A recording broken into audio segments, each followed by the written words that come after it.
प्रणाम लंकेश्वर। मैंने तुम्हें पहचाना नहीं। मैं आपको इस कारागार से मुक्त कराने आया हूं। तुमसे पहले भी 3 व्यक्ति यही योजना लेकर आए थे, किंतु मैंने आपने उनके साथ जाना स्वीकार नहीं किया। हाँ, क्योंकि मैं भगोड़ा नहीं हूं। शंभो शंभो। लंकेश्वर, मैं आपको भागने का परामर्श नहीं दे रहा हूं। मैं आपको यहां से ले जाने के लिए आया हूं। ये सारे सुरक्षा अधिकारी जो इस कारागार की सुरक्षा कर रहे थे, मारे जा चुके हैं। अब आप यहां से एक विजेता की भांति जा सकते हैं। इसका अर्थ यह हुआ कि तुमने अपनी सेना के साथ इस कारागार पर आक्रमण किया है। मैं स्वयं ही अपनी सेना हूं लंकापति। मुझे सहस्र अर्जुन की कही हुई किसी बात का ध्यान आ रहा है। तुम हो कौन? आप जिसके भक्त हैं, मैं उन्हीं का शिष्य हूं। मेरा नाम राम। राम? हाँ लंकापति रावण, राम, ऋषि जमदग्नि का पुत्र, जिसे उसके गुरु ने परशुराम बना दिया। तुम मुझे मुक्ति दिला के मुझ पर उपकार क्यों करना चाहते हो? क्योंकि मैं आपके उपकार का ऋण चुकाना चाहता हूं। मैंने? किंतु मैंने कौन सा उपकार किया है तुम पर? मेरे गुरु शिव शंकर ने मुझे आदेश दिया है लंकापति कि यदि मैं आपको इस कारागार से मुक्त करा दूं, तो वो मेरी ओर से उनकी आधी गुरु दक्षिणा होगी। गुरु दक्षिणा का साधन जुटाने में आपने मेरी सहायता की है। यह उपकार ही तो है।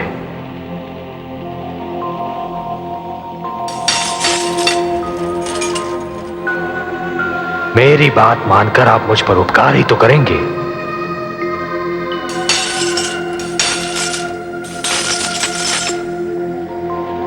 अब आइए, इस चार दीवारी के बाहर स्वतंत्रता आपकी प्रतीक्षा कर रही है।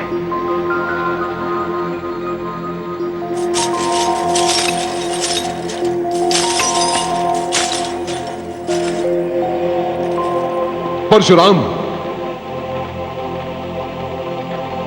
आप मुझे राम ही कहिए लंकापति रावण।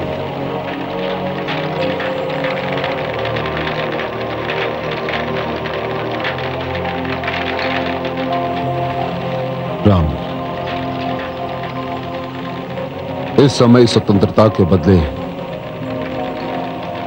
कुछ भी देने की स्थिति में नहीं हूं मैं, किंतु तुम किसी भी समय कोई भी वस्तु मुझसे मांग सकते हो। इसका अधिकार मैं तुम्हें देता हूं। मुझे किसी भी वस्तु की आवश्यकता नहीं है लंकेश्वर। हाँ, एक बात अवश्य कहना चाहता हूं। क्या कहना चाहते हो? आपने कारागार में एक लंबी अवधि बिताई है। आपको यह ज्ञात हो चुका है कि एक बंदी का जीवन कितना अपमानजनक और कष्टदायी होता है। जान चुका हूं, भली भांति जान चुका हूं मैं। तो फिर अपने राज्य में किसी भी बंदी का अपमान मत कीजिए, किसी भी बंदी को कष्ट न दीजिए।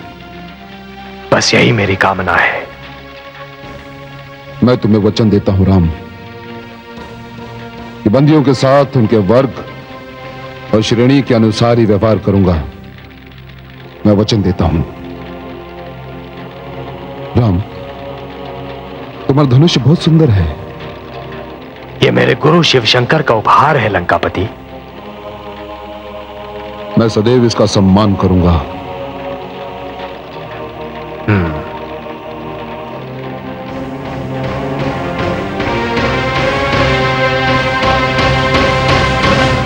पिताश्री ने जब से लंका नरेश रावण को बंदी बनाया है, हमारे राज्य के प्रति सारे विश्व में आदर और भावना बढ़ गई है। कोई कल्पना नहीं कर सकता था कि पिताश्री रावण जैसे शक्तिशाली सम्राट को चूहे की भांति पकड़कर पिंजरे में बंद कर सकते हैं। और तो और इस घटना के उपरांत चारों ओर से हमें मैत्री के संदेश मिलने लगे हैं। परंतु आश्चर्य मुझे इस बात का है कि लंका वालों ने अपने नरेश को मुक्ति दिलाने का प्रयास क्यों नहीं किया। हो सकता है कि वे प्रसन्न हो कि ऐसे मूर्ख और अभिमानी राजा से उन्हें मुक्ति मिल गई है। मन ही मन वे हमारे पिताश्री का आभार प्रकट कर रहे हो।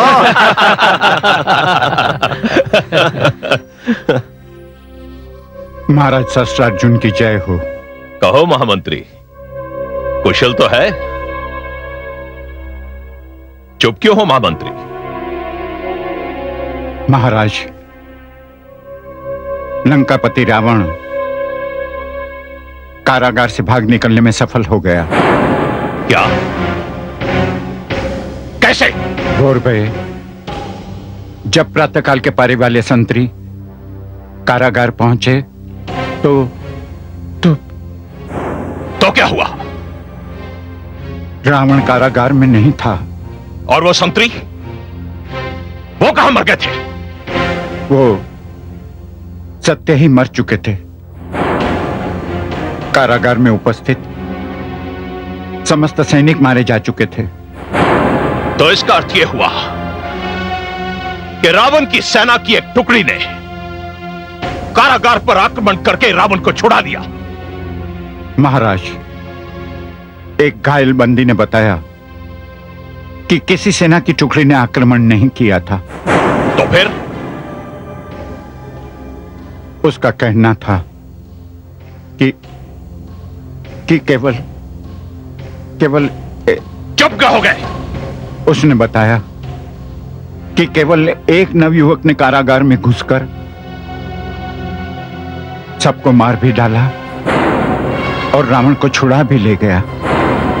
केवल एक नवयुवक? एक नवयुवक अर्थात परशुराम। सेनापति!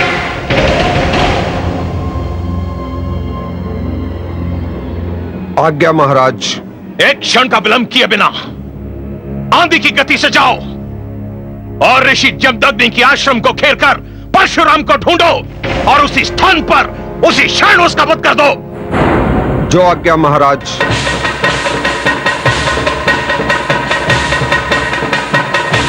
परशुराम!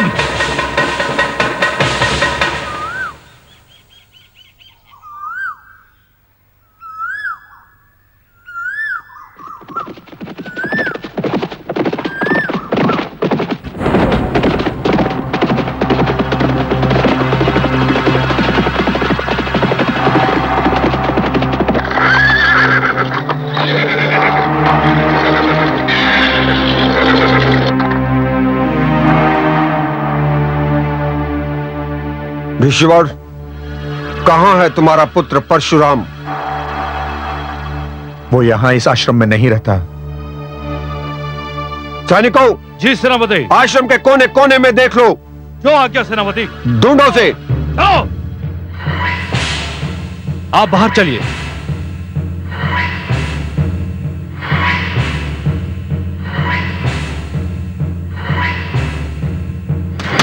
आज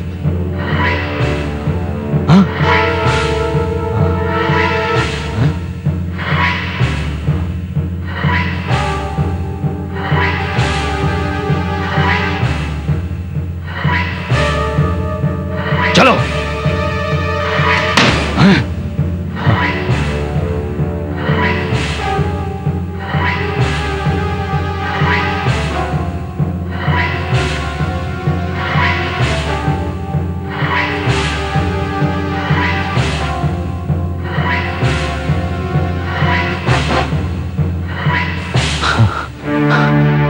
हमने सारा स्थान देख लिया, वो यहां नहीं है। मैंने आपसे पहले ही कहा था सेनापति कि परशुराम यहां से जा चुका है। उसकी और मेरी राहें अलग हो चुकी है। अब वो यहां इस आश्रम में कभी नहीं मिलेगा। आपको इतना तो ज्ञान होगा कि वो यहां से कहां गया। मुझे तनिक भी ज्ञान नहीं कि वो कहां गया है। सत्य तो यह है कि हम में से किसी को ज्ञात नहीं कि वो कहां है। वो गया अवश्य है, परंतु वो किसी को बता के नहीं गया कि वो कहां जा रहा है और किधर जा रहा है। ठीक है ऋषिवर, इस समय तो हम यहां से जाते हैं, किंतु कुछ सैनिक यहीं रहेंगे यह देखने के लिए कि आपकी बात में कितना सत्य है, और मुझे यह बताने की तनिक भी आवश्यकता नहीं कि यदि आपकी बात असत्य सिद्ध हुई तो आपका क्या होगा।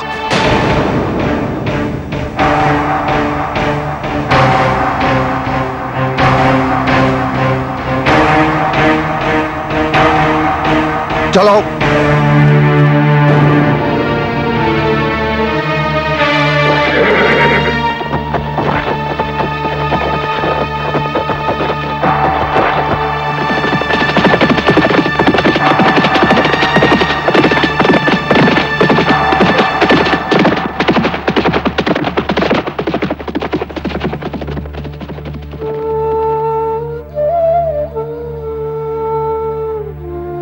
पता नहीं मेरा पुत्र कहाँ है। मेरा मन कह रहा है वो जहां कहीं भी होंगे सकुशल होंगे। मेरा मन कहता है कि मेरे पुत्र ने कुशलता से बैर मोल लेकर मृत्यु से मित्रता कर ली है।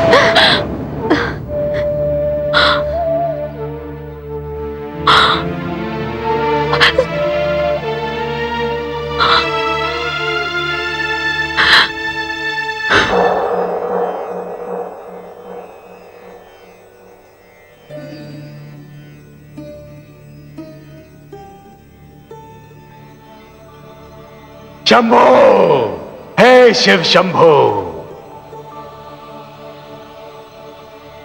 मेरे स्वामी तुमसे अत्यंत प्रसन्न है वत्स। हे देवाधिदेव, हे गुरुदेव, क्या आदि गुरु दक्षिणा देने में मैं सफल हुआ? क्या मेरी ये तुच्छ भेंट आपने और माता ने स्वीकार कर ली? इसे तुच्छ न कहो शिष्य, तुमने तो एक महान कार्य संपन्न किया है। मैंने तो केवल तुमसे आधी गुरु दक्षिणा मांगी थी, परंतु तुम्हारे वीरता के प्रदर्शन को देखकर मुझे ऐसा प्रतीत हो रहा है मानो मुझे अपनी संपूर्ण गुरु दक्षिणा मिल गई हो। नहीं गुरुदेव, मुझसे सेवा का अवसर न छीनिए। मेरी एक विनती है, लंकेश्वर रावण की मुक्ति को मेरी ओर से केवल आधी ही गुरु दक्षिणा समझिए। शेष गुरु दक्षिणा भेंट करने के पुण्य से मुझे वंचित न कीजिए गुरुदेव। यदि तुम्हारा यही आग्रह है शिष्य, तो ऐसे ही होगा। और यह सौभाग्य मुझे कब प्राप्त होगा गुरुदेव? उसके लिए तुम्हें कुछ समय और प्रतीक्षा करनी होगी। मैं हर क्षण प्रतीक्षा करूंगा।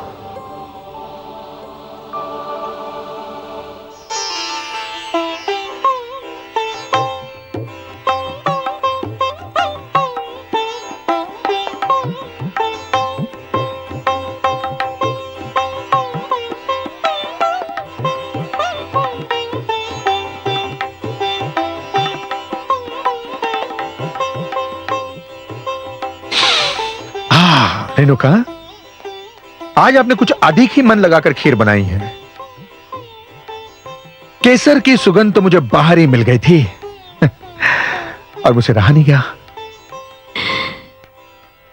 स्वामी, ये वो खीर है जो परशुराम बड़े चाव से खाया करता था। बालपन से लेकर आज तक उसके जन्मदिन पर मैं यही खीर बनाया करती हूं। पर वो तो आज है नहीं यहां। किंतु उसका जन्मदिन तो है। भूल गए आप? वर्षों पहले आज ही की रात तो मेरे परशुराम का जन्म हुआ था। मैं उसकी अनुपस्थिति में भी आज के दिन ये खीर अवश्य बनाया करती थी।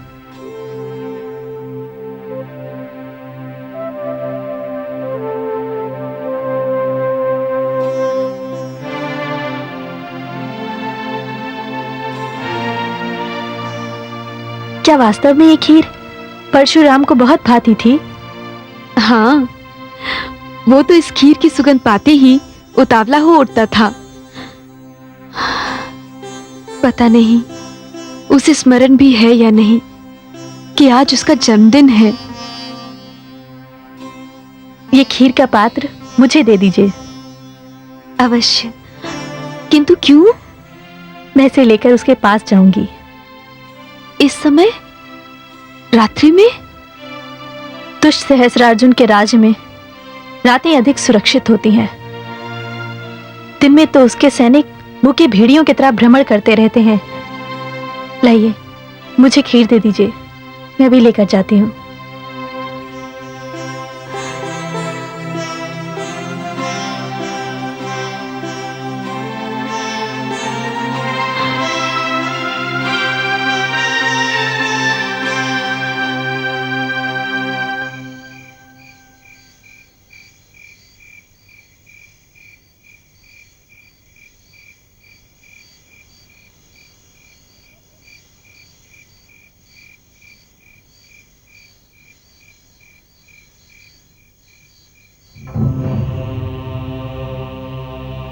जहां तक संख्या का संबंध है, सहस्रार्जुन की सेना और हमारी सेना में कोई तुलना नहीं। हमारे एक के उत्तर में सहस्रार्जुन के पास 1 सहस्र सैनिक है। इसलिए हमारे लिए विशेष ध्यान देने का विषय यह है कि हम उनकी सेना की संख्या को घटाते रहें और स्वयं अपनी संख्या को घटने न दें। इस उद्देश्य की पूर्ति के लिए यह आवश्यक है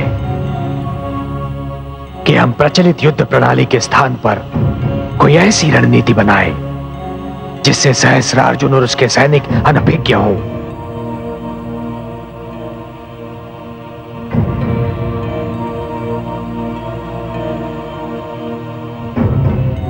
और रणनीति यह है कि मारो और भागो, अर्थात अचानक कहीं से निकलकर शत्रु पर आक्रमण करो, जितनों को मार सको मारो, और जैसे ही शत्रु संभलने लगे भाग जाओ।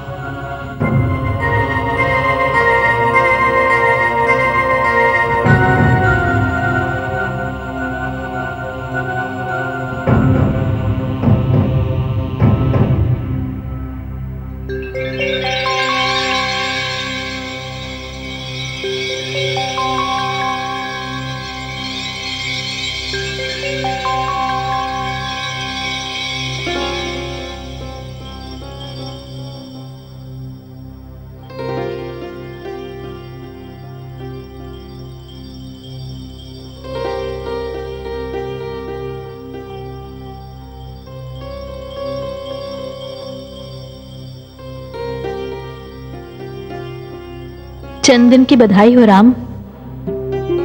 जन्मदिन? भूलने का अभ्यास होता जा रहा है तुम्हें। तुम ये भी भूल गए कि तुम्हारा जन्मदिन है आज।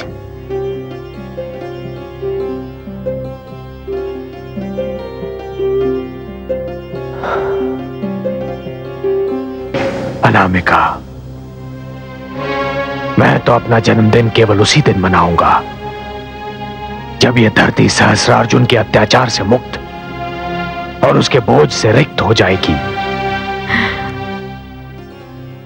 ठीक है, तभी मनाना, किंतु अभी चलकर माताश्री और पिताश्री का आशीर्वाद तो ले लो। नहीं, पिताश्री मुझसे रुष्ट है और माताश्री का आशीर्वाद तो सदैव मेरे संग है। देखो, मैं तुम्हारे लिए तुम्हारी मनभावन खीर लेकर आई हूं। तुम्हें रात्रि के समय इस वन में नहीं आना चाहिए था।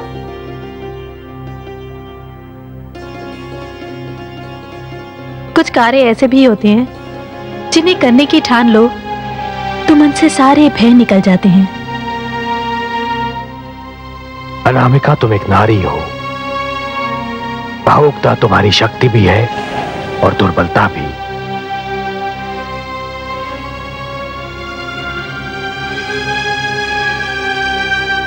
परंतु मैं जीवन की जिस राह पर आ खड़ा हुआ हूं, वहां भावुकता के लिए कोई स्थान नहीं है।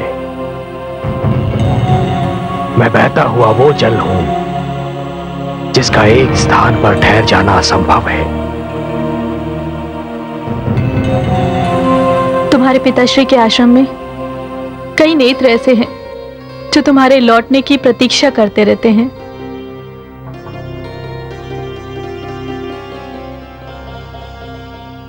उन नेत्रों से कह दो अनामिका कि प्रतीक्षा करना बंद कर दें, क्योंकि ये तो मैं स्वयं नहीं जानता कि मैं लौटूंगा भी या नहीं। नहीं, वे नेत्र बड़े ही ढीठ हैं, मेरा कहा नहीं मानेंगे। चाहे मार्ग देखते देखते वे पथरा ही क्यों न जाएं।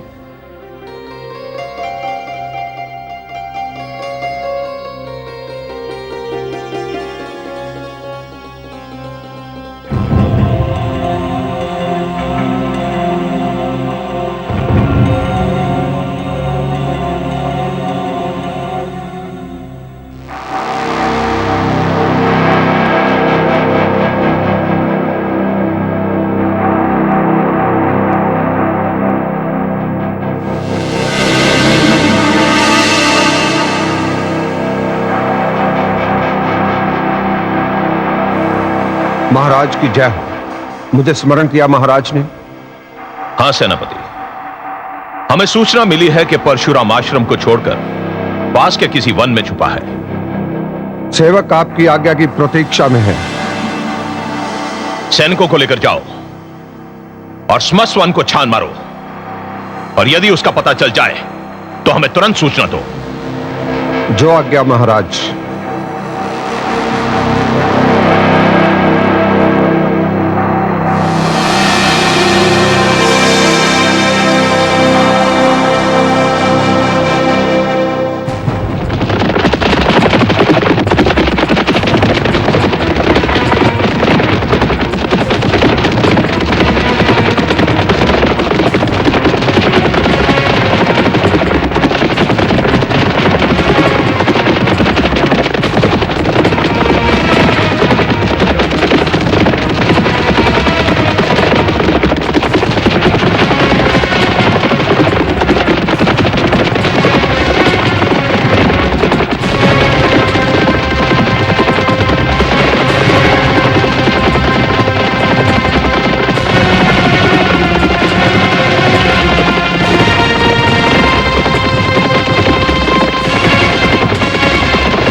ठहरो।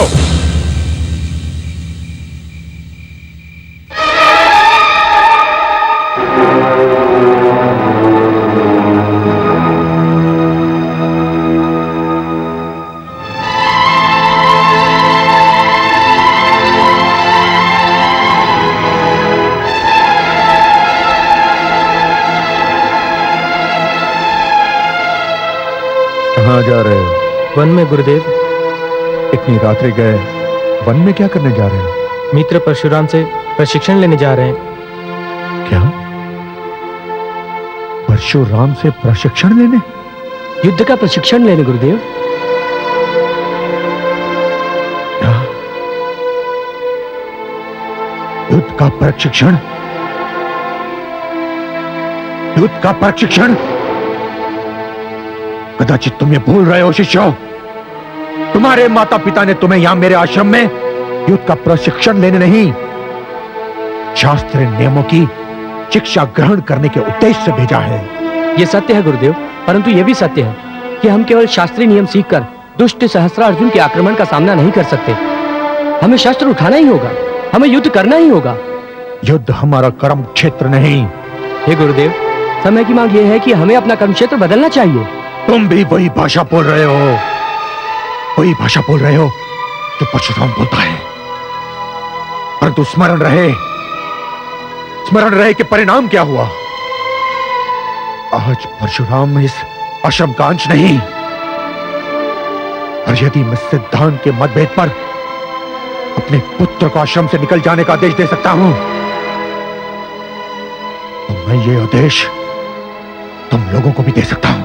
किंतु गुरुदेव, गुरु का आदेश सुनकर किंतु और परंतु जैसे शब्दों का प्रयोग गुरु की आज्ञा से मुख फेरने की राह पर पहला पग धरना होता है। तो क्या मैं ये समझूं कि तुम सबने आज्ञाकारिता से विमुख होने का निर्णय कर लिया है?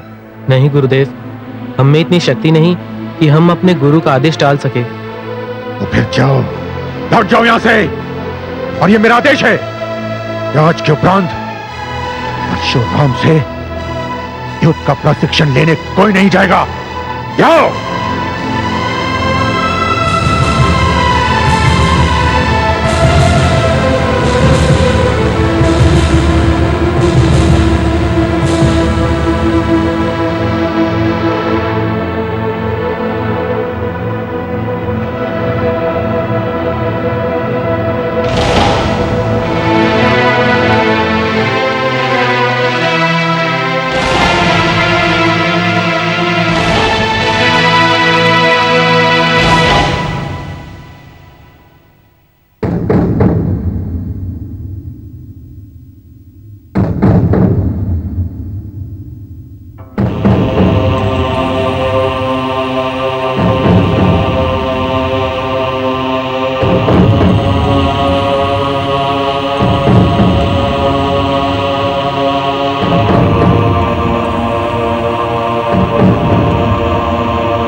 राम,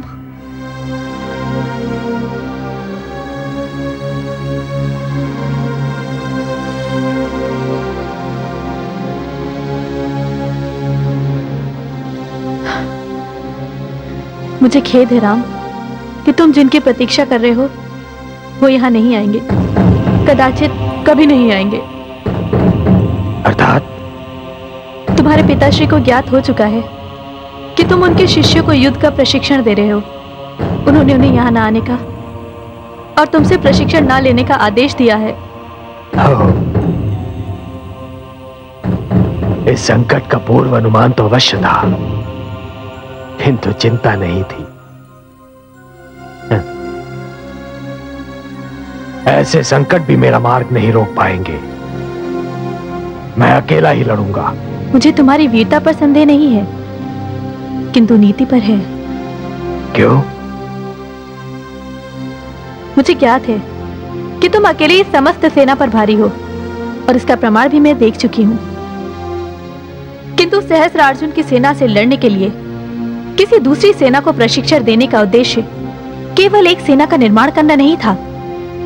इसका उद्देश्य था अत्याचार और अन्याय के विरुद्ध समस्त समाज में जागृति लाना, आत्मरक्षा की चेतना फैलाना और समाज को यह बताना कि अत्याचार चुपचाप सह लेने से अत्याचार का अंत नहीं होता। अत्याचार का विरोध होना ही चाहिए। तुम सत्य कह रही हो अनामिका, किंतु यह भी तो सत्य है कि अब यह सब नहीं हो सकता। क्यों नहीं हो सकता? क्योंकि मैं अकेला ये सारे कार्य तो नहीं कर सकता। तुम अकेले नहीं हो राम, मैं हूं तुम्हारे साथ। और तुम भी क्या कर लोगी? बहुत कुछ कर सकती हूं मैं दूसरे आश्रमों में जाकर युवकों के बीच जागृति फैलाऊंगी।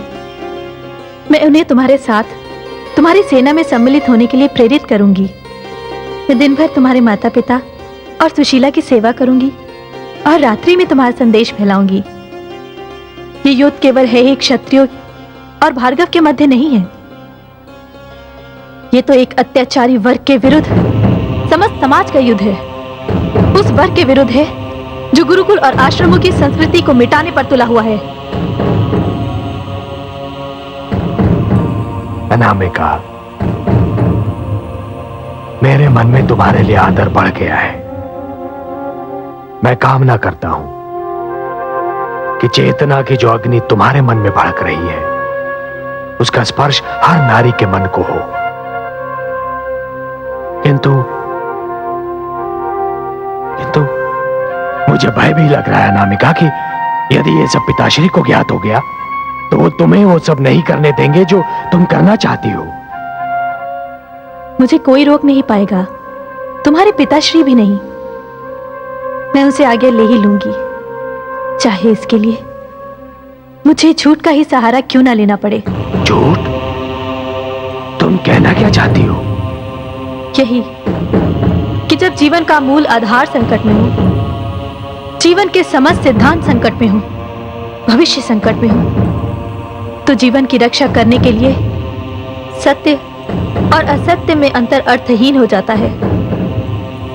यदि इस विषय में तुम्हें कुछ पता चले तो बुरा मत मानना।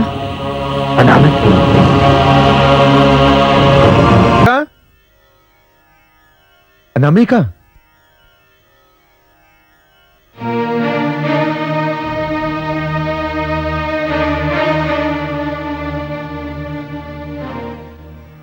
अनामिका दिखाई नहीं दे रही है, कहां गई वो?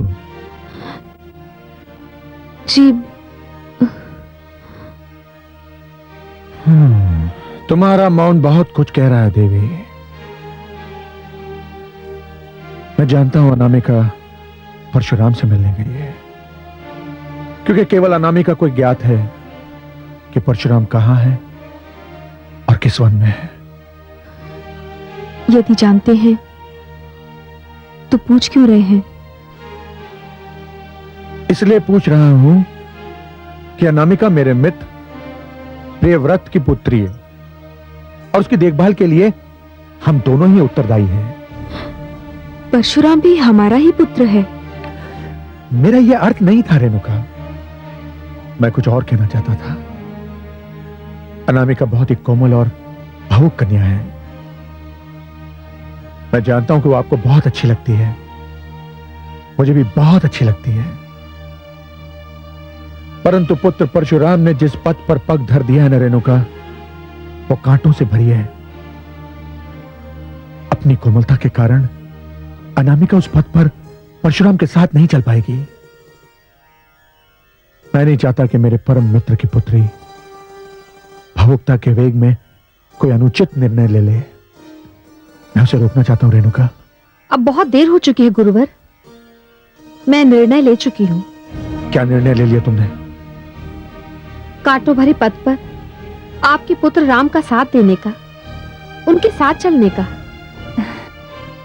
क्या तुम वही कहना चाहती हो जो मैं समझ रही हूं? हाँ माताश्री, मैंने आपके पुत्र राम से गंधर्व विवाह कर लिया है। क्या? हाँ पिताश्री, मैंने जीवन के हर पथ पर आपके पुत्र का साथ निभाने की सौगंध ले ली है।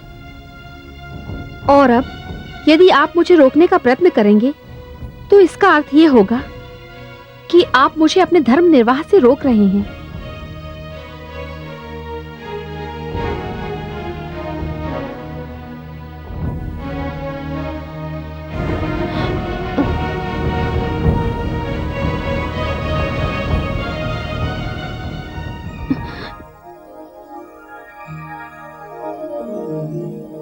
तुमने बहुत ही कठिन डगर चुनी है,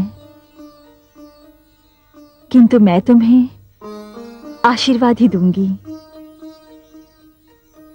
क्योंकि मैं अपने राम को अच्छी तरह जानती हूं।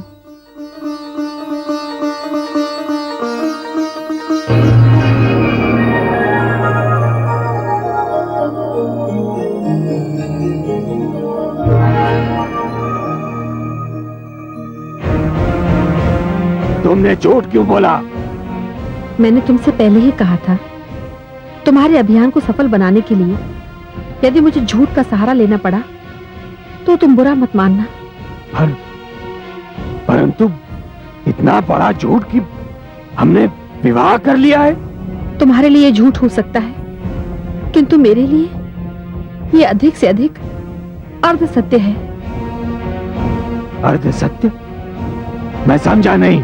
विवाह केवल एक रीति का नाम तो नहीं, ये दो व्यक्तियों के एक दूसरे को चाहने, अपनाने और स्नेह के बंधन में बंध जाने का नाम भी तो है। तुम क्या कह रही हो? मेरी कुछ समझ में नहीं आ रहा है। और इससे तुम्हारे अर्ध सत्य का क्या संबंध है? राम, मैं तुमसे विवाह करना चाहती हूँ। मैंने तुमको अपने मन में बसा लिया है। मन ही मन मैं तुम्हें अपना पति मान चुकी हूँ। इसलिए मैंने जो कुछ भी तुम्हारे माता पिता से कहा वो मेरे लिए झूठ नहीं, वो मेरे लिए अर्ध सत्य है। अनामिका, यदि तुम्हारे मन में मेरे लिए कोई भावना नहीं, यदि अब तक जो मैंने तुम्हारे नेत्रों में अपने लिए देखा है वो सब झूठ है, तो कह दो, मैं मान जाऊंगी। अब तक मैंने जो कुछ भी कहा उसका एक एक शब्द झूठा था। हाँ, झूठा था, झूठा था। अनामिका, अनामिका, तुम अच्छी हो, मैं तुमसे पहले कह चुका हूं। पर तब मैंने तुमसे एक और बात कही थी कि मुझसे कभी कोई ऐसी आस न लगा बैठना जिसे पूरा करना मेरे वश में ना हो। अनामिका, मैं व्यक्ति नहीं हूं, मैं तो एक अभियान हूं। और जिस दिन यह अभियान समाप्त हो जाएगा उसी दिन मैं भी समाप्त हो जाऊंगा। तो फिर सुनो, मैं तुम्हारे अभियान की प्रेरणा बनकर रहूंगी।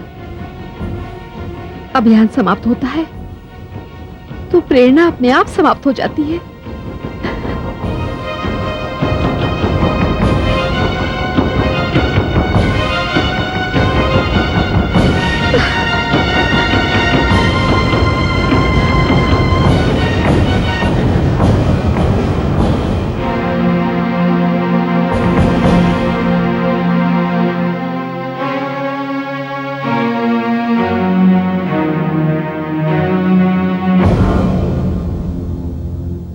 उठो मित्रों, उठो, उठो मित्रों। क्या हुआ मित्र सोम, क्यों हम सबको उठाकर बिठा दिया? महर्षि वशिष्ठ की शिष्या और आचार्य प्रिय व्रत की पुत्री अनामिका आप सबसे मिलना चाहती है। हम सबसे मिलना चाहती है और इस समय? हाँ, कहती है कि बहुत ही महत्वपूर्ण संदेश देना चाहती है। तब तो उनसे मिलना ही पड़ेगा। चलो मित्रों, चलो।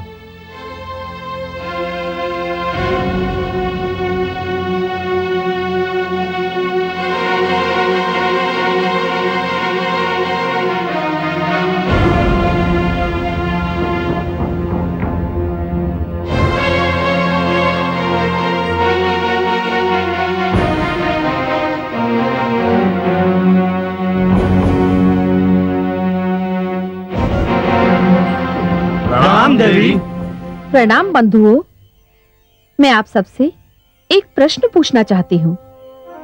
इस समय जो हमारे क्षेत्र में हो रहा है, क्या आप सब उससे अवगत हैं? क्या आप जानते हैं कि हमसे शिक्षा प्राप्त करने का अधिकार छीना जा रहा है? क्या आप जानते हैं कि हे क्षत्रियों ने सहस्त्र अर्जुन की अगुवाई में कैसा उपद्रव मचा रखा है? हाँ देवी, हम जानते हैं कि हे क्षत्रियों ने भार्गव समाज के विरुद्ध अभियान छेड़ रखा है। केवल भार्गव समाज के विरुद्ध नहीं, समस्त शिक्षा संस्थानों के विरुद्ध, आश्रम संस्कृति के विरुद्ध, ऋषि वर्ग के विरुद्ध। इस समय केवल एक वर्ग का नहीं, सभी का भविष्य संकट में है। और इस संकट की घड़ी का सामना करना क्या हमारा तुम्हारा धर्म नहीं? अवश्य है देवी, किंतु हम शिक्षार्थी कर ही क्या सकते हैं? बहुत कुछ कर सकते हो। क्या तुमने जमदग्नि पुत्र परशुराम का नाम सुना है? हाँ, सुना है देवी, वे तो परमवीर हैं। वे भी आप लोगों की भांति ही शिक्षार्थी थे, किंतु जब समय ने उनके हाथ से पुस्तक छीनकर शस्त्र दे दिया, तो उन्होंने दुष्ट सहस्त्र अर्जुन के अत्याचार को समाप्त करने की प्रतिज्ञा कर ली। वे महावीर हैं, किंतु अकेले हैं। इस समय उन्हें आप लोगों के सहयोग की आवश्यकता है। यदि परशुराम को आप लोगों का सहयोग मिल जाए, यदि आप लोग इस अन्याय के विरुद्ध इस संघर्ष में उनका साथ दें, तो हम ये युद्ध अवश्य जीतेंगे। और इस युद्ध को जीतना हमारी आने वाली पीढ़ियों के लिए नितांत अनिवार्य है। बोलिए, क्या आप लोग इस बात से सहमत हैं? कहा है परशुराम देवी, हम अभी इसी समय उनसे मिलने को तैयार हैं। तो फिर आइए, चलिए मेरे साथ।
अरे वृष्टि और मंथर कहां चले गए?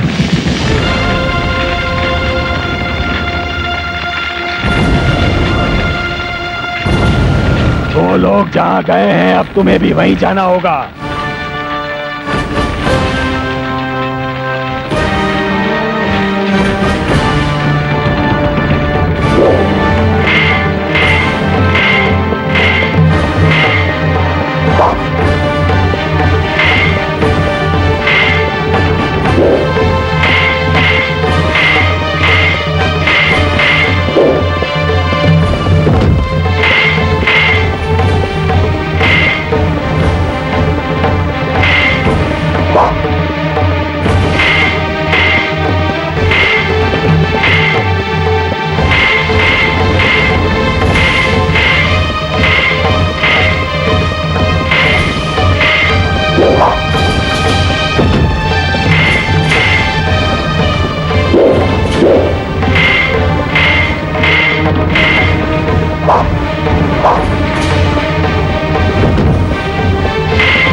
ये सारा धन आश्रमों से लूटा गया है।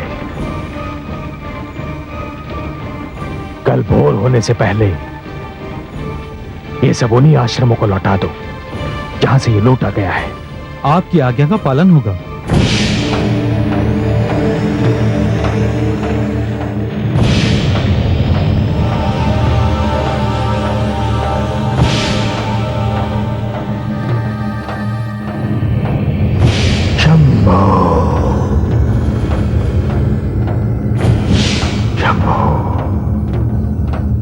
राजकोष लूट लिया गया।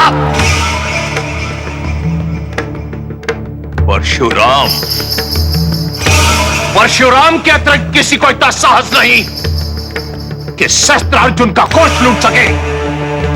हमारी शक्ति को ललकार रहा है।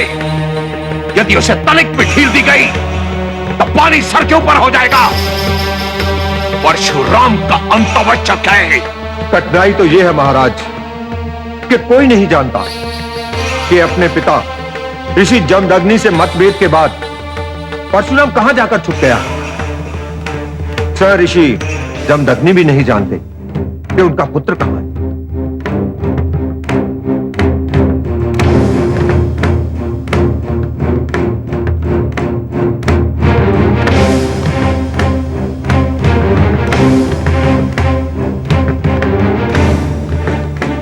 आपको पूरा विश्वास है कि ऋषि जमदग्नि झूठ नहीं बोल रहे? मुझे पूरा विश्वास है महाराज कि परशुराम आश्रम छोड़कर जा चुका है। परंतु यह कैसे संभव है कि एक पिता को ज्ञात ना हो कि पुत्र कहां है? मैं मुख की मुद्रा और नेत्रों के भाव देखकर जान लेता हूं महाराज कि कोई झूठ बोल रहा है या सत्य। और जब ऋषि जमदग्नि कह रहे थे कि उनके पुत्र और उनका मार्ग अलग हो चुका है तो उनके नेत्र उनकी वाणी का साथ दे रहे थे। अर्थात पिता नहीं जानता कि पुत्र कहां है और क्या कर रहा है। यह संभव है महाराज कि पिता को पुत्र के विषय में ज्ञात ना हो कि वो कहां है, परंतु यह असंभव है कि माता को भी ज्ञात ना हो कि उसका पुत्र कहां है। तुम्हारी बात में तथ्य लगता है पुत्र, परंतु हमें करना क्या चाहिए? पिताश्री, हमको देवी रेणुका पर दबाव डालना चाहिए कि वो अपने पुत्र का पता बताए। क्या ये उचित होगा? पिताश्री, मेरे विचार में यह सर्वथा अनुचित है। मेरा अनुभव भी यही कहता है। पिताश्री, मेरे मस्तिष्क में एक विचार आया है। क्या? क्यों ना हम चारों जमदग्नि के आश्रम में जाएं और देवी रेणुका से पूछने का प्रयत्न करें कि परशुराम कहां छिपा है? नहीं पुत्र, यह मूर्खता होगी। तुम चारों पहचान लिए जाओगे और देवी रेणुका कुछ नहीं बताएगी। पिताश्री, हम राजकुमारों के रूप में नहीं जाएंगे, वेश बदल कर जाएंगे, कोई हमें पहचान भी नहीं पाएगा। जी पिताश्री, मुझे भी इस योजना में बल दिखाई देता है। पिताश्री, मैं भी भ्राताश्री से सहमत हूं। मुझे भी इस योजना में सफलता दिखाई देती है। तुम चारों को मेरी ओर से अनुमति है, परंतु पुत्र, यह कार्य बहुत सतर्क और सचेत होकर करना पड़ेगा।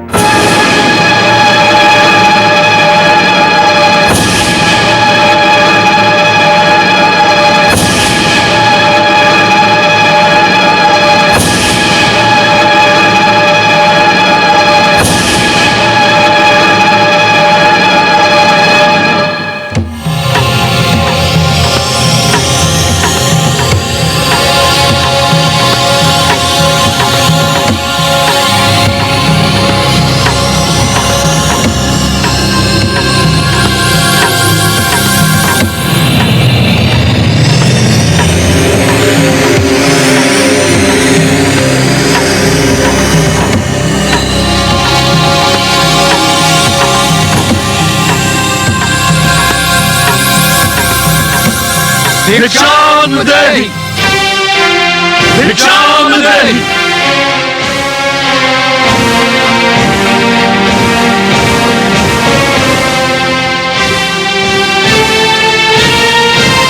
जय हो आपकी माता। मैं आपकी क्या सेवा कर सकती हूँ?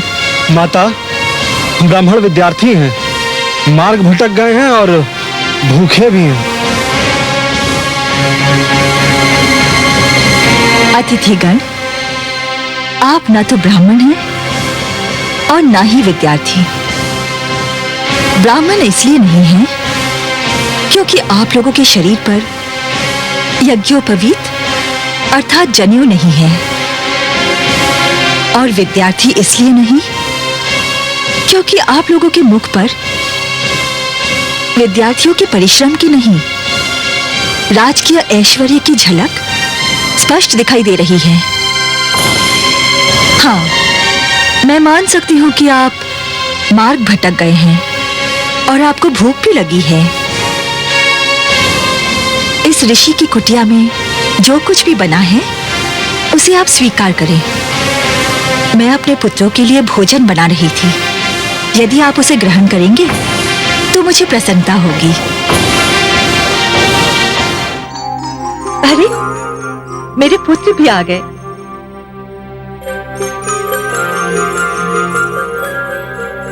माता, आपके 4 पुत्र हैं? पुत्र तो मेरे 5 हैं। पर ये तो 4 ही हैं। 5वां मेरा परशुराम आश्रम छोड़कर चला गया।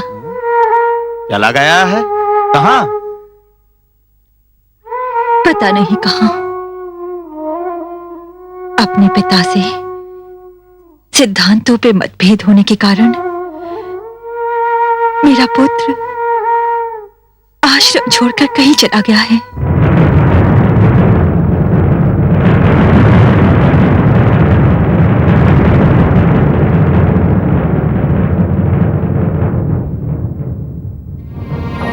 पुत्र, ये अतिथिगण हमारी कुटिया में भोजन करके हमें धन्य करने आए हैं।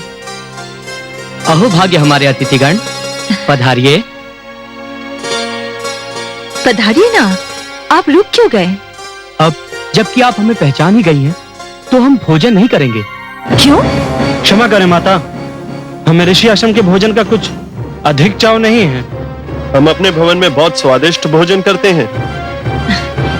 अच्छा, तो 56 भोग की इच्छा है आपको? 56 भोग, और वो भी इस कुटिया में।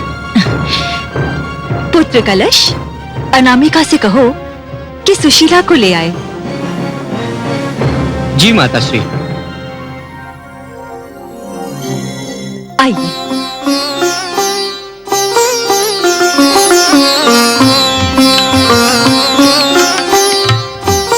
अनामिका, माता श्री ने सुशीला को बुलाया है।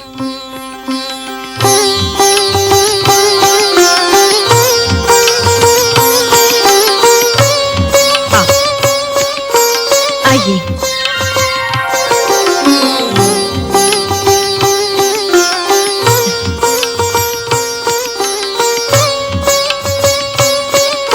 विराजिए।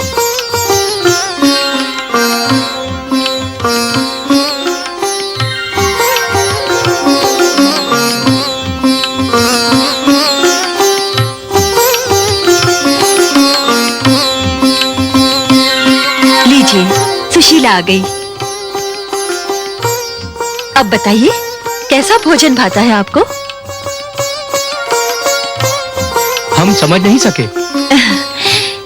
समझने की आवश्यकता नहीं है, बताने की है। देवी सुशीला, हम अपने अतिथियों का सत्कार करना चाहते हैं और इन्हें बहुत ही स्वादिष्ट भोजन करने का अभ्यास है।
भोजन ग्रहण कीजिए। तो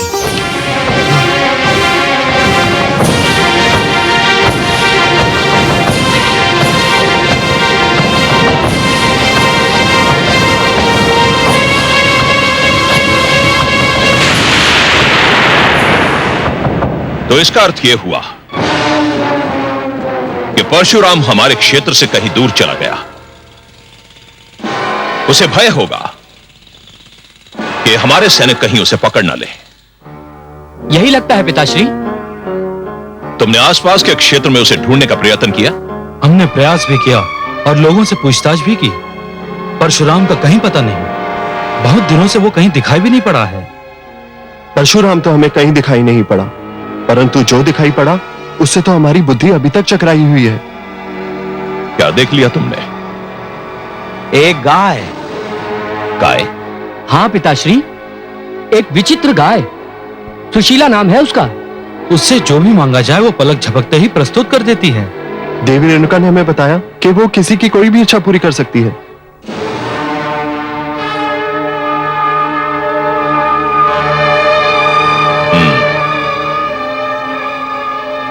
हो ना हो वो कामधेनु की बछिया होगी। वही एक चमत्कारी गाय है जिसमें ये सारे गुण हैं। परंतु पिताश्री, ये कितने दुर्भाग्य का विषय है कि एक ऐसी चमत्कारी गाय एक ऋषि के आश्रम में रंभा रही है। उसे तो हमारे राजभवन में होना चाहिए। उस गाय को हमारे राजभवन की शोभा बनना चाहिए था। तुम चिंता क्यों करते हो पुत्रो? वो अवश्य ही हमारे राजभवन की शोभा बढ़ाएगी। मैं अभी सैनिकों को आज्ञा देता हूं कि वो बलपूर्वक सुशीला को यहां ले आए। मैं अपनी संतान की प्रसन्नता के लिए कुछ भी कर सकता हूं।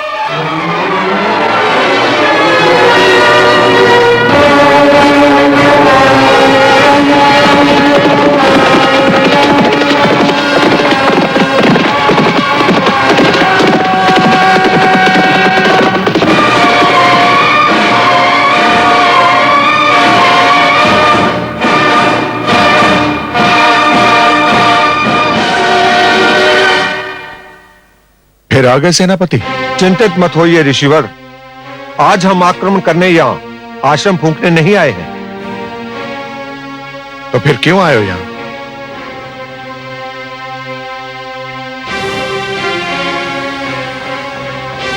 आपके पास एक चमत्कारी गाय है ऋषिवर। उसने हमारे राजकुमारों के मन को मोह लिया है। वो गाय आप हमें सौंप दीजिए। मस्तिष्क तो नहीं फिर गया तुम्हारा? इस संसार की हर वो वस्तु जो तुम्हारे राजकुमारों को भा जाएगी तो क्या उनकी हो गई? जाओ जाओ, जाके कह दो अपने राजकुमारों को कि मैं किसी भी मूल्य पर यह गाय उन्हें नहीं दूंगा। यदि आप उसे किसी भी मूल्य पर नहीं देंगे तो हम उसे बलपूर्वक ले जाएंगे।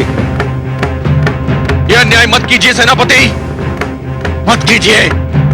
सैनिक, गाय खोल लो। छोड़ दो इसे, मैं इसे जाने नहीं दूंगी। छोड़ दो इसे, छोड़ हट जाओ। छोड़ दो इसे। मैं कहता हूं हट जाओ।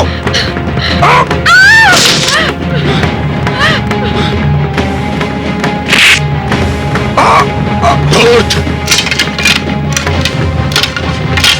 एक कन्या से दुर्व्यवहार करते हुए तुझे लज्जा नहीं आती? आज पहली बार मुझे आभास हुआ है अपने पुत्र के कथन के औचित्य का।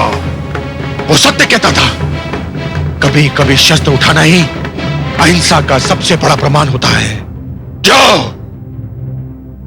चले जाओ यहां से। हट, ले जाओ।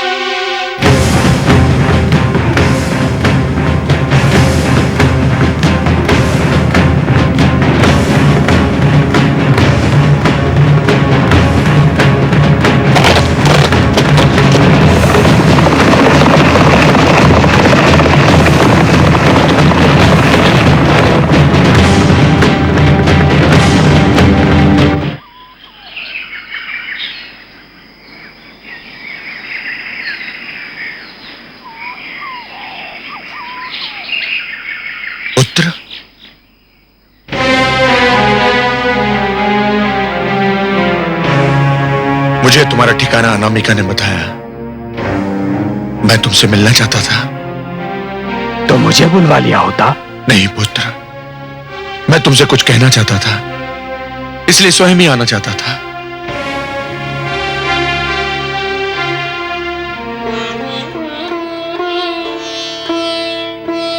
आज्ञा पिताश्री।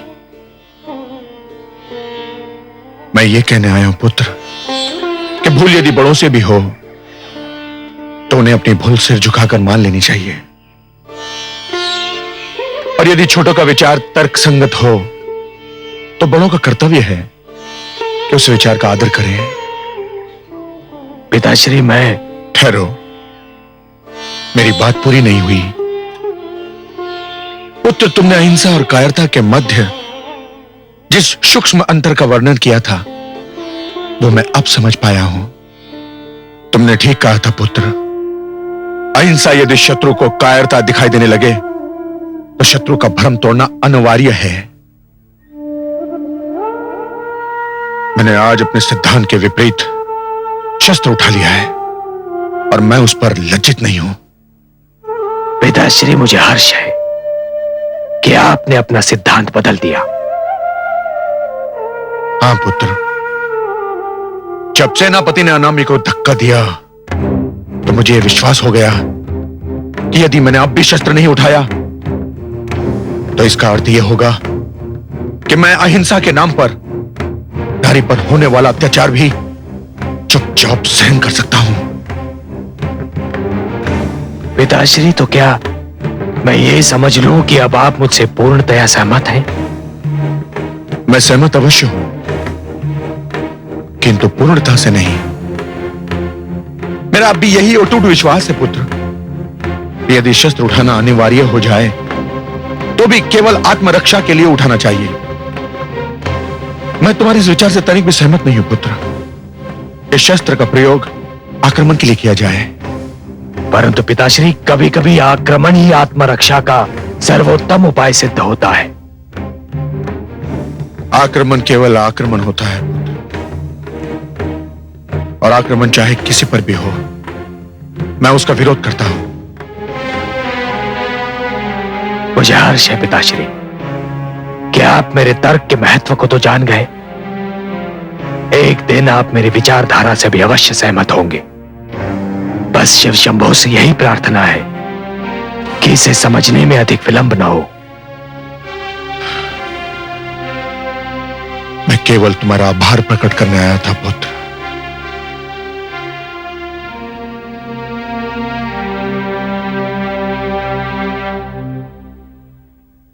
तुम अपनी असफलता की एक और कहानी सुनाने लौटे हो। भूल मेरी थी, मुझे यह कार्य तुम्हें सौंपना ही नहीं चाहिए था। यह बात नहीं है महाराज। यह सोचकर कि परशुराम आश्रम से जा चुका है और वहां जो लोग हैं वो निशस्त्र हैं। मैं अपने साथ वहां कोई सेना की बड़ी टुकड़ी लेकर नहीं गया था। मेरे साथ केवल 3-4 सैनिक ही थे। तो क्या हुआ? कहते सैनिक पर्याप्त नहीं थे? मैं भी यही समझता था महाराज, किंतु मेरे देखते ही देखते ऋषि जमदग्नि ने शस्त्र उठा लिए। क्या ऋषि जमदग्नि ने शस्त्र उठा लिए? परंतु वो तो इसके विरोधी थे। यह सर्वदा सत्य है महाराज, और इसी विषय को लेकर उनका अपने पुत्र परशुराम के साथ मतभेद भी हुआ था। किंतु मुझे लगता है अब उनके विचारों में परिवर्तन आ चुका है।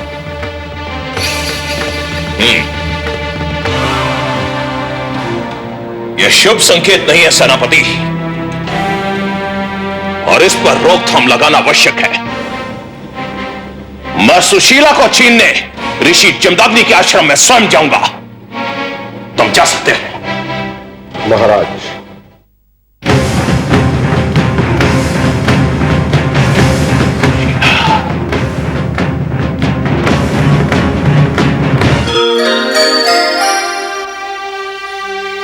हे कमल नयन, देखिए जमदग्नि को अपनी भूल का आभास हो गया। हाँ महादेवी, और मुझे स्मरण है कि उनकी इस भूल की ओर सर्वप्रथम आप ही ने संकेत किया था। आपने ये कहा था कि परंपराओं को समय के अनुसार बदलते रहना चाहिए। हाँ कमल नयन, मैंने ऐसा इसलिए कहा था क्योंकि मैं जानती हूँ कि परंपराओं को यदि समय, परिस्थिति और तर्क की कसौटी पे ना कसा जाए तो वो मात्र रीति बन के रह जाती हैं। न केवल रीति बनकर महादेवी, वरन उनमें रूढ़िवादिता और कट्टरता का भी समावेश हो जाता है, जो मानव की प्रगति के लिए हानिकारक है। महादेवी, सिद्धांतों में लचक होना आवश्यक है। जीवन केवल किसी एक सिद्धांत से नियंत्रित नहीं हो सकता। जीवन के सहस्रों रंग होते हैं। विभिन्न परिस्थितियों में जीवन के विभिन्न मार्ग होते हैं। आपके शब्द जीवन के सत्य का दर्पण है कमल नयन। सिद्धांतों में लचक होना आवश्यक है।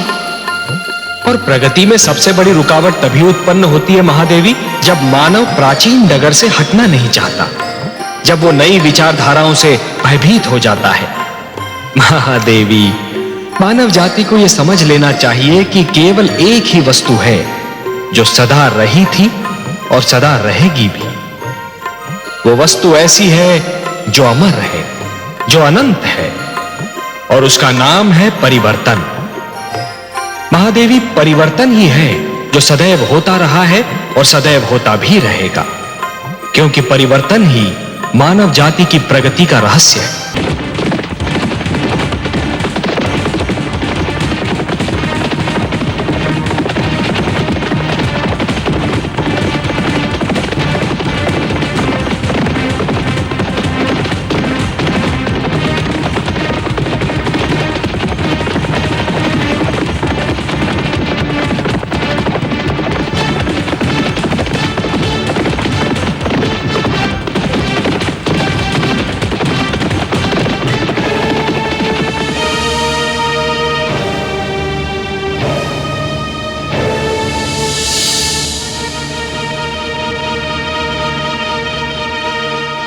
ऋषिवर, मैं नहीं चाहता कि यह क्षेत्र एक बार फिर अग्नि और मानव वृक्ष के सागर में परिवर्तित हो जाए। मैं यह भी नहीं चाहता कि हमारा खड़ग एक बार फिर मानव वृक्ष से अपना मुख लाल करे। मैं यह भी जानता हूं कि आप भी यह नहीं चाहते होंगे। मैं ऋषि हूं और ये मेरे विद्यार्थी हैं। अहिंसा मेरा परम धर्म है और मैं उसी धर्म की शिक्षा इन्हें भी दे रहा हूं। अब भी यह कहने की आवश्यकता रह गई है कि हमें रक्त और अग्नि के इस खेल से कितनी घृणा है। यह खेल बंद भी हो सकता है ऋषिवर। मैं युद्ध विराम भी कर सकता हूं, परंतु यदि आप चाहे तो। इस रक्तपात को रोकने के लिए मुझे क्या करना होगा? एक छोटा सा कार्य है ऋषिवर, एक छोटी सी बात है। सुशीला मुझे दे दो। तुम ये संदेश पहले भी मुझे भेज चुके हो और मुझे पूर्ण विश्वास है कि तुम्हें अपने संदेश के लिए मेरा उत्तर भी तुम्हें मिल चुका होगा। एक पशु एक गाय के लिए इतना बड़ा संकट मोल ले रहे हो ऋषिवर? प्रश्न एक पशु का नहीं, प्रश्न एक सिद्धांत का है सहस्त्रार्जुन। सिद्धांत? कैसा सिद्धांत? सहस्त्रार्जुन, हमने अपने पुरखों से जो शिक्षा पाई है और हम अपनी नवयुवक पीढ़ी को जो शिक्षा देते हैं, उसके अनुसार जो राजा होता है, जिसके हाथों में सत्ता होती है, उसे स्वयं को प्रजा की संपत्ति और प्राणों का रक्षक सिद्ध करना होता है। उनका स्वामी नहीं, उसके विशेष अधिकार अवश्य होते हैं, किंतु वो प्रजा के अधिकारों का हनन नहीं कर सकता। तुम्हारे राजकुमार को यदि सुशीला भाग गई थी तो उन्हें हमसे विनती करनी चाहिए थी, हमसे प्रार्थना करनी चाहिए थी। विनती? प्रार्थना?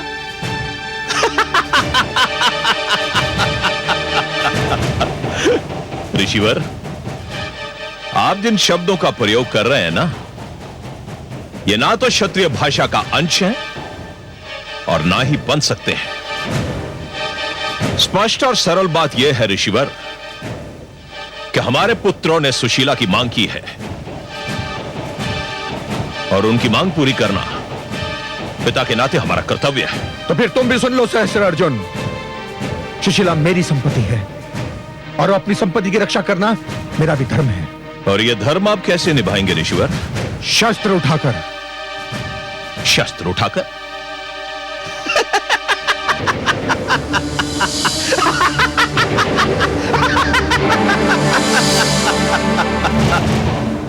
यह समाचार मैंने भी सुना था ऋषिवर, और सुनकर आश्चर्यचकित रह गया था कि शांति और अहिंसा की शिक्षा देने वाले ऋषि जमदग्नि ने अपने धर्म से विमुख होकर शस्त्र उठाने का निर्णय लिया है। अच्छा,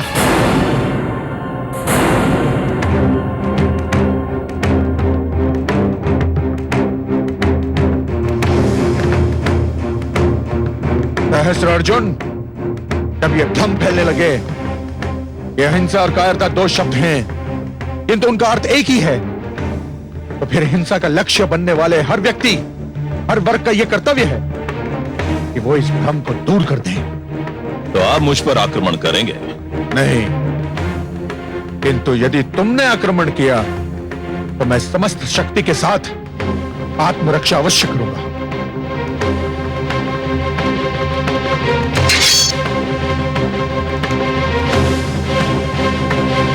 तो फिर संभलिए ऋषिवर, और क्षत्रिय को ललकारने का परिणाम भी देख लीजिए। मरण रहे शस्त्र अर्जुन, जो शस्त्र विद्या सिखा सकते हैं वो स्वयं युद्ध भी कर सकते हैं।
स्वामी स्वामी स्वामी स्वामी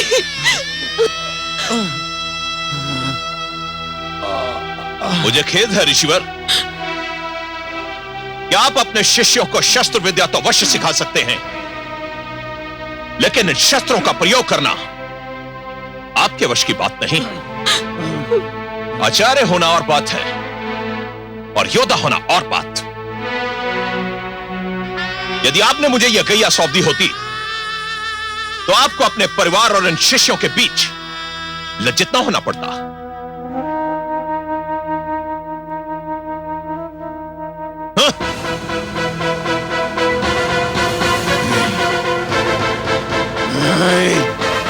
नहीं श्रेष्ठ अर्जुन, नहीं, तुम ये अत्याचार नहीं कर सकते। गाय को खोल कर ले जाओ। नहीं नहीं नहीं सुशीला, मुझे क्षमा कर देना, मैं तुम्हारी रक्षा नहीं कर पाया। अब तुम्हें अपनी रक्षा स्वयं करनी होगी। सुशीला, सुशीला।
इनको मारो।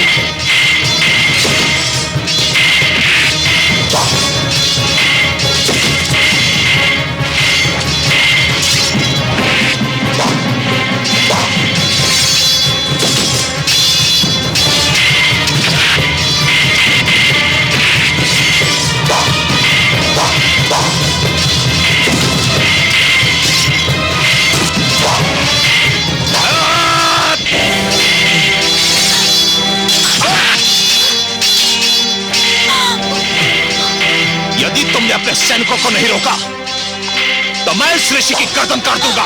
नहीं सुशीला, तुम मेरे प्राणों की चिंता मत करो, मत करो। मैं धमकी नहीं दे रहा।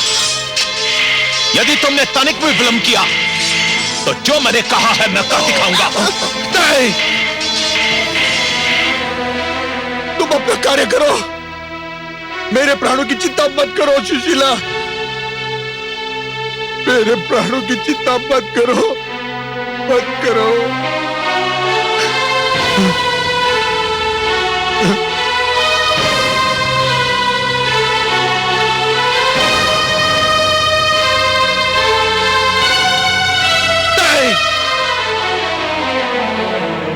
मेरे प्राणों की चिंता मत करो सुशीला, मत करो, मत करो।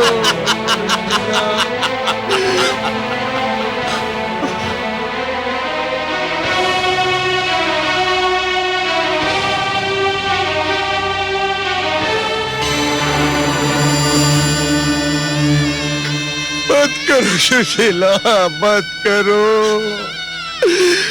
मेरे प्राणों की चिंता मत करो, इन्हें वापस मत बुलाओ सुशीला। सैनिकों, इस कैया को खोल लो। सुशीला, सुशीला।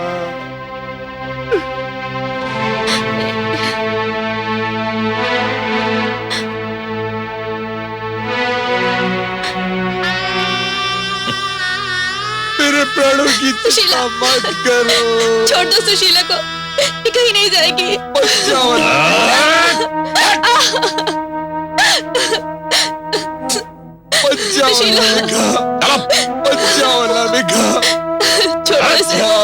छोड़ दो सुशीला को, छोड़ दो। मत जाओ अनामिका, मत जाओ। चलो। अनामिका को रोको। सुशीला, सुशीला, सुशीला, सुशीला, सुशीला, सुशीला, सुशीला।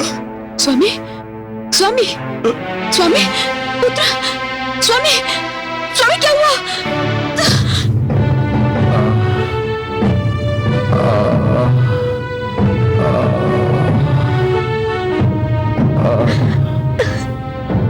महादेव, महादेव। स्वामी, स्वामी।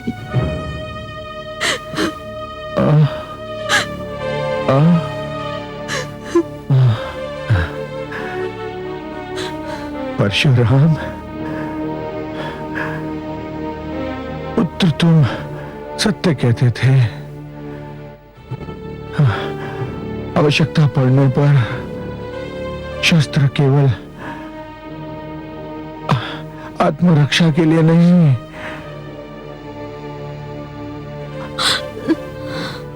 अपितु पुत्र आक्रमण के लिए भी उठाना उचित है। स्वामी, महादेव, स्वामी, महादेव, महादेव।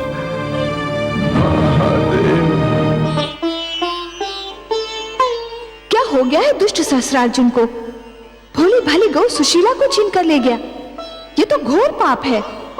महादेवी, ये घटना केवल एक गाय को छीनने तक सीमित नहीं है। तनिक ध्यान से देखिए, आज जो कुछ हुआ वो उन घटनाओं का संकेत है जो आने वाले युगों में घटने वाली है। आप तो सत्य के ज्ञाता हैं, सर्वज्ञानी है कमल नयन। आपकी दृष्टि उस सत्य को देखने में भी सक्षम है जो रहस्य और अज्ञान के अंधेरों में लिपटा रहता है और किसी को भी दिखाई नहीं देता। क्या आप मुझे आने वाले युगों की उन घटनाओं के विषय में नहीं बताएंगे? क्यों नहीं महादेवी, आप तो जगत माता है। माता की गोद मानव का सबसे महान शिक्षालय होता है। माता के ही माध्यम से संसार को सत्य का ज्ञान मिलता है। परंतु मेरी दृष्टि जो देख रही है वो कुछ बहुत आनंददायक नहीं है। आप मेरी जिज्ञासा बढ़ा रहे हैं कमल नयन। महादेवी मैं देख रहा हूं कि एक युग ऐसा भी आएगा जब मानव अपनी मन भावन वस्तु को पाने के लिए उसके योग्य बनने का प्रयास नहीं करेगा। वो ये सोचना भी छोड़ देगा कि जो वस्तु उसे भा गई है वो यदि किसी और के पास है तो क्यों है। उस व्यक्ति ने ऐसा क्या किया कि वो सुंदर वस्तु उसे मिल गई, और वो उस वस्तु को बलपूर्वक छीनने का प्रयास करेगा। मानव अपनी योग्यता के स्थान पर अपने बाहुबल पर अधिक विश्वास करेगा। ये तो बहुत दुखद संभावना है कमल नयन। परंतु सच्ची भी। वो युग आएगा महादेवी, वो युग आएगा जब मानव अपने लक्ष्य को प्राप्त करने के लिए परिश्रम और चिंतन के कठिन मार्ग को छोड़कर ईर्ष्या से प्रेरित छोटे छोटे मार्गों को अपनाएगा, जिससे वो शीघ्रातिशीघ्र अपने लक्ष्य को प्राप्त कर ले। तब तो मानव का उत्थान पतन में बदल जाएगा। हाँ महादेवी, श्रम चिंतन और ज्ञान का लंबा मार्ग छोड़कर जो भी व्यक्ति पगडंडियां ढूंढेगा वो अपने लक्ष्य को प्राप्त करने के उपरांत भी प्यासा ही रह जाएगा, क्योंकि उसे यह ज्ञात हो जाएगा महादेवी कि जिस लक्ष्य को उसने प्राप्त कर लिया है वो उस लक्ष्य के योग्य था ही नहीं। और महादेवी, ऐसा व्यक्ति उस लक्ष्य को अधिक समय तक संभाल नहीं पाएगा और ना ही उससे वो उचित लाभ उठा पाएगा जो एक योग्य, ज्ञानी और श्रमशील व्यक्ति उठा पाता। महादेवी, सहस्रार्जुन अपने पुत्रों को प्रसन्न करने के लिए सुशीला गाय को बलपूर्वक ले तो आया है, परंतु स्वयं सहस्रार्जुन और उसके पुत्र उसके योग्य नहीं है। मैं तो भूली गऊ सुशीला के विषय में सोचकर दुखी हो रही हूँ। वो पापी हाथों में पड़ गई है। और मेरी चिंता यह है महादेवी कि कहीं सहस्रार्जुन और उसके पुत्रों की निराशा का कोई बहुत भयंकर परिणाम न निकले।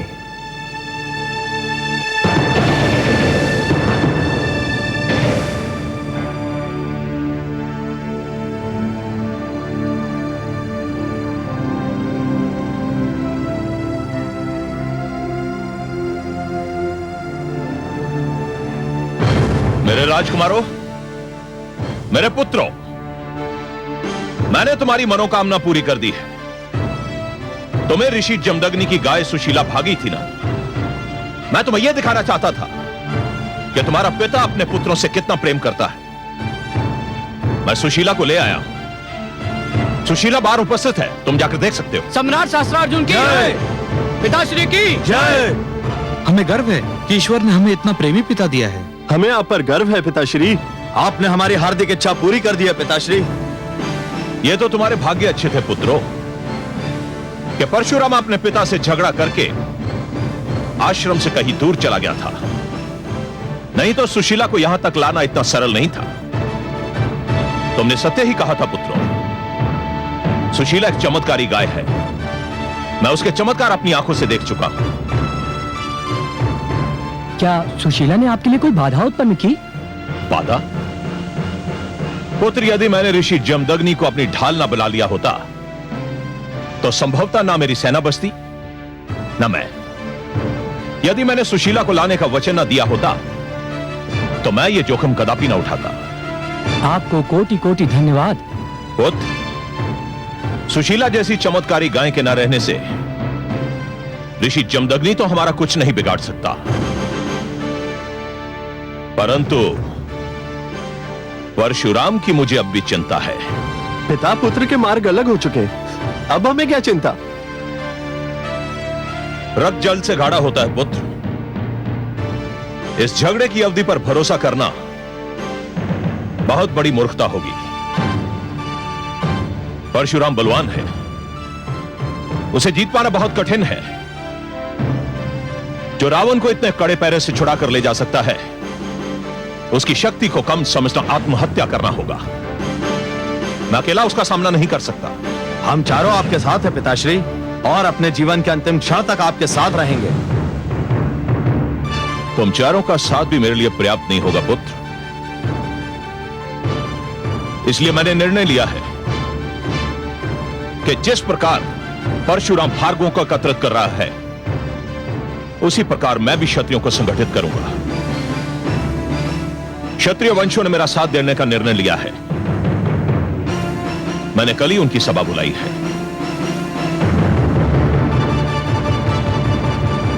चलो भैया, पहले सुशीला के दर्शन तो कर लिए जाएं। चलो चलो चलो चलो।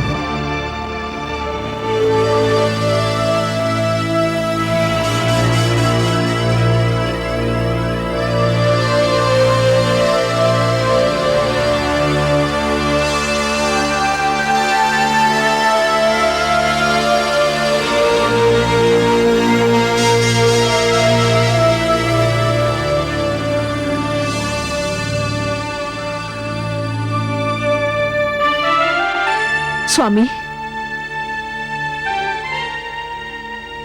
स्वामी, क्या है? मुझे ये बताया गया है कि आप ऋषिवर जमदग्नि के आश्रम से सुशीला नामक गऊ का अपहरण कर ले आए हैं। आपने ठीक ही सुना महारानी। क्या मैं जान सकती हूँ कि ऐसा क्यों किया गया है? आप ये क्यों जानना चाहती हैं? मैं भी माता हूँ, गऊ भी माता होती है। क्या एक माता का दूसरी माता के विषय में चिंतित होना अस्वाभाविक है? मैं जानना चाहती हूँ कि सुशीला को अपहरण करने की क्या आवश्यकता थी?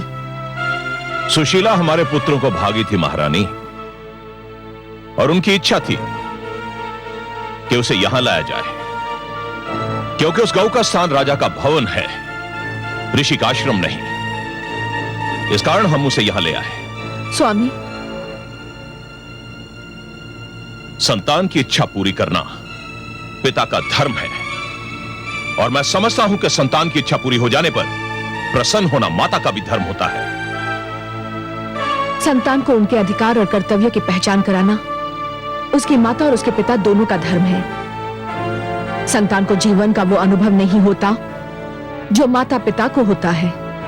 क्या कहना चाहती हैं? स्वामी, संतान की हर इच्छा पूरी करना, चाहे वो उचित हो या अनुचित, उनके साथ बैर करना है, उन्हें पथ भ्रष्ट करना है।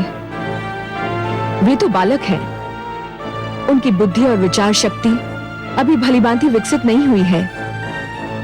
उन्हें तो कुछ भी भा सकता है, वो अच्छा हो या बुरा, उचित हो या अनुचित।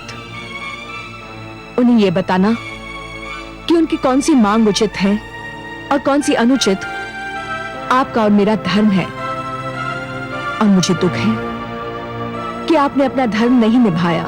महारानी, यदि संतान कोई ऐसी इच्छा प्रकट करे जो नैतिक रूप से अनुचित और अमान्य हो, तो माता पिता का कर्तव्य है कि उसे समझाए प्यार से, और नाकाम चले तो दृढ़ता से।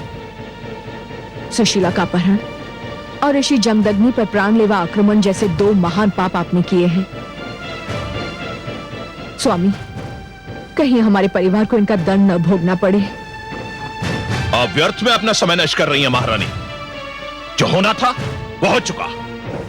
और मुझे ये भय है महाराज कि जो होना है वो भी होकर रहेगा।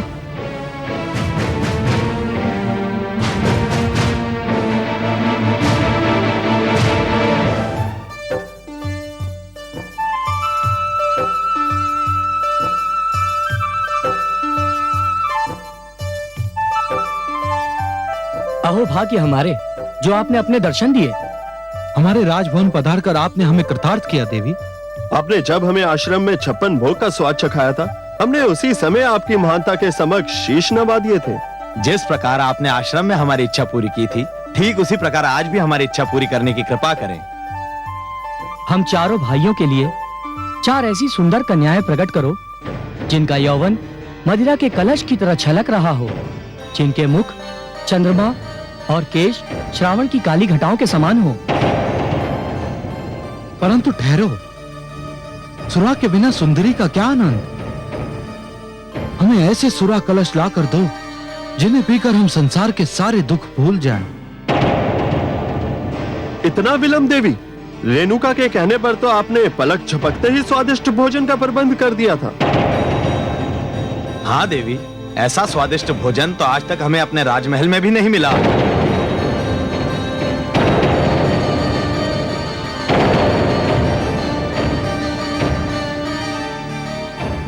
क्या हो गया सुशीला को? तुम हमारे आदेश का पालन क्यों नहीं कर रही? कहीं हमारे साथ छल तो नहीं हुआ? कैसा छल बंधुश्री? ये तो सुशीला ज्ञाति नहीं होती। जमदग्नि ने छल किया है हमारे साथ। ये वो गौ नहीं है। अवश्य ही ये कोई साधारण गऊ है।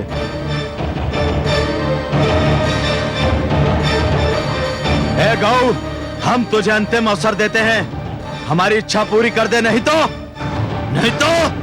जम्बो! दुष्टों, यदि गौ माता को हाथ भी लगाया तो आप लोगों के मृत शरीर धरती पर पड़े दिखाई देंगे। कितने निर्लज्ज और निर्दयी हो तुम लोग। गौ जैसे एक भोले भाले पशु पर अत्याचार कर रहे हो। ये अपना चमत्कार नहीं दिखा रही है। हमारी कोई इच्छा पूरी नहीं कर रही। हमें वो नहीं दे रही जो हम चाहते हैं। मूर्ख, ये पवित्र गौ है। ये वही भेंट करती है जो पवित्र होता है। तुम दुष्कर्मियों की अपवित्र और अनैतिक इच्छाएं ये पूर्ण नहीं करती। ये तो अपवित्र स्थान पर रहना भी सहन नहीं करती। मैं तुम्हें इस कर्म का दंड अवश्य देता, परंतु गौ माता सुशीला की उपस्थिति में मैं कोई हिंसक कार्य नहीं करना चाहता। मैं तुम लोगों को अंतिम बार क्षमा कर रहा हूं, ध्यान रहे।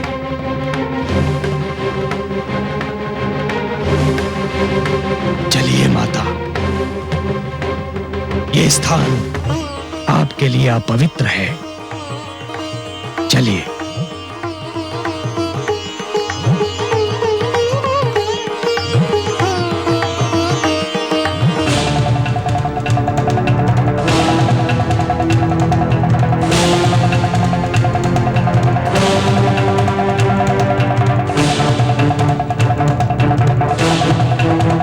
दंड तो अब हम तुझे देंगे परशुराम। इससे पहले कि जमदग्नि के आश्रम में पहुंचे, हम चारों को वहां पहुंचना होगा। चलो भाइयों।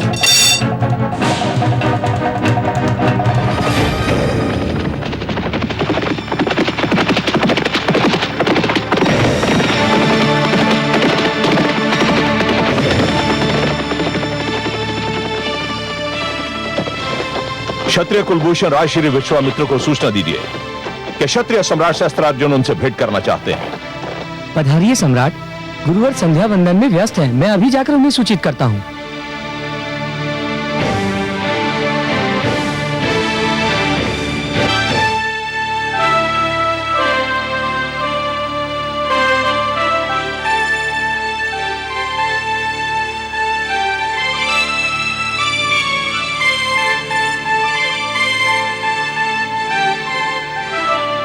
क्षमा कीजिए गुरुवर। कहो वत्स। गुरुवर, सम्राट सहस्रार्जुन बाहर आपकी प्रतीक्षा कर रहे हैं। उन्हें यहाँ ले आओ। नहीं, मैं चलता हूं।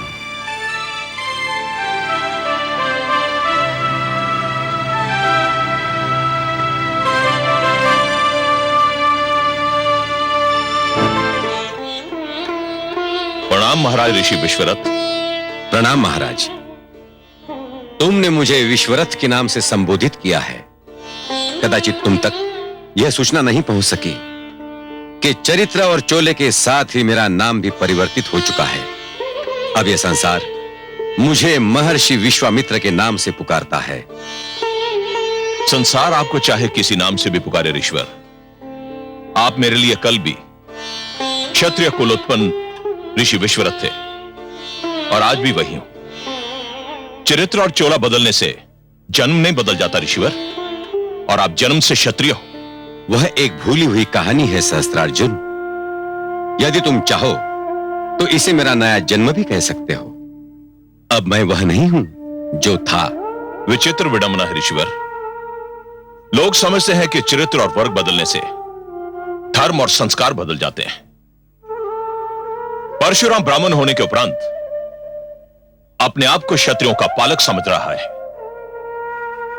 और आप क्षत्रिय होते हुए भी इस बात का अनुरोध कर रहे हैं क्या ब्राह्मण है? अब मैं इस निष्कर्ष पर पहुंच चुका हूं कि इस समाज में सर्वश्रेष्ठ स्थान ब्राह्मण का है। वह आचार्य होता है, विद्वान होता है, गुरु होता है। अतः तुम अपने आने का कारण बताओ। मैं आपको निमंत्रण देने आया हूं ऋषिवर। कैसा निमंत्रण? आपने तो सुना ही होगा कि जमदग्नि पुत्र परशुराम समस्त भार्गवों को एकत्रित कर रहा है हम क्षत्रियों का विनाश करने के लिए। हां, मैंने सुना है, और मैंने वो भी सुना है कि जो तुम जैसे तथाकथित क्षत्रियों ने उसके परिवार और समस्त ऋषि समाज के साथ किया है।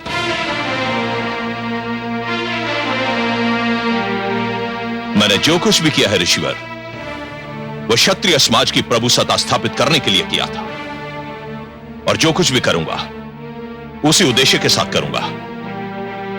मैं आपको न्योता देने आया ऋषिवर कि आप क्षत्रिय समाज के पुनर्गठन में मेरा सहयोग दें। तो तुम मुझसे जाति के नाम पर सहयोग मांगने आए हो?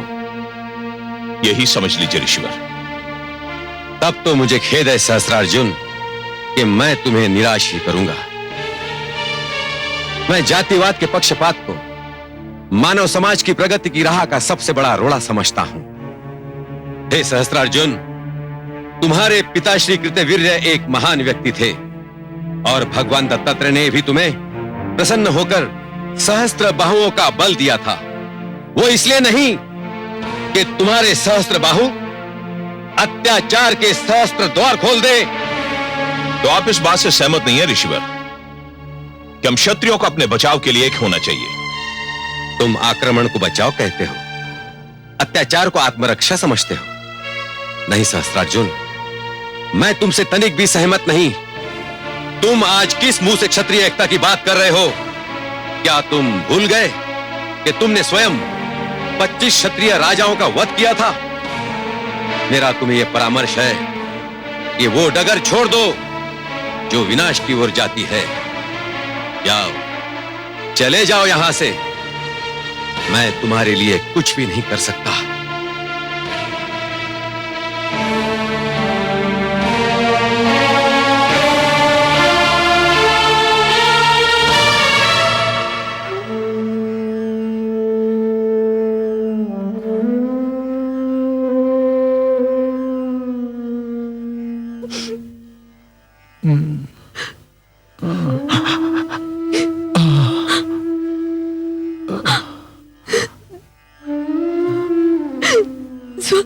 रेणुका, स्वामी, स्वामी, ईश्वर का धन्यवाद। रेणुका, मेरा राम, मेरा परशुराम कहाँ है? किधर गया है? स्वामी, दुष्ट शास्त्रार्जुन सुशीला को लेकर चला गया है, और परशुराम उसी को लेने गया है। रेणुका, स्वामी, रेणुका, स्वामी, मेरे शिष्य और मेरे शेष पुत्र तो घायल नहीं हुए ना रेणुका? आप चिंता न करें स्वामी, उनके घाव साधारण हैं। मैंने उन्हें विश्राम करने का आदेश भी दे दिया है। वे विश्राम कर रहे होंगे। ईश्वर का धन्यवाद कि आप मूर्छा से बाहर आ गए। आपको मूर्छित देखकर मैं तो घबरा ही गई थी। पहले मूर्छित देखा था, अब मृत देखोगी। तुम्हारे पुत्र परशुराम ने हमारा अपमान किया था। हमारा अपमान किया तो जान लेगा कि हमारा अपमान करने का परिणाम क्या होता है।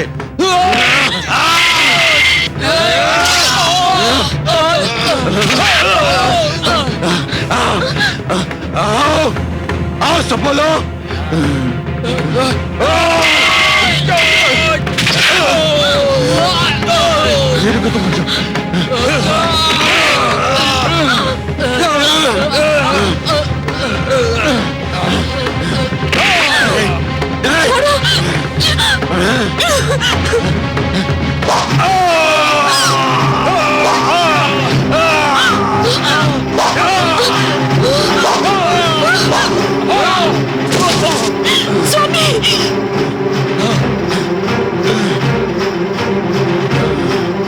छोड़ो, छोड़ो,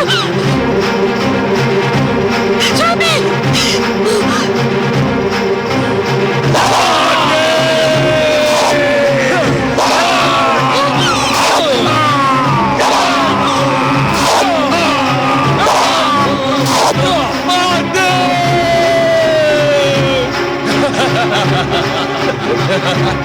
मेरा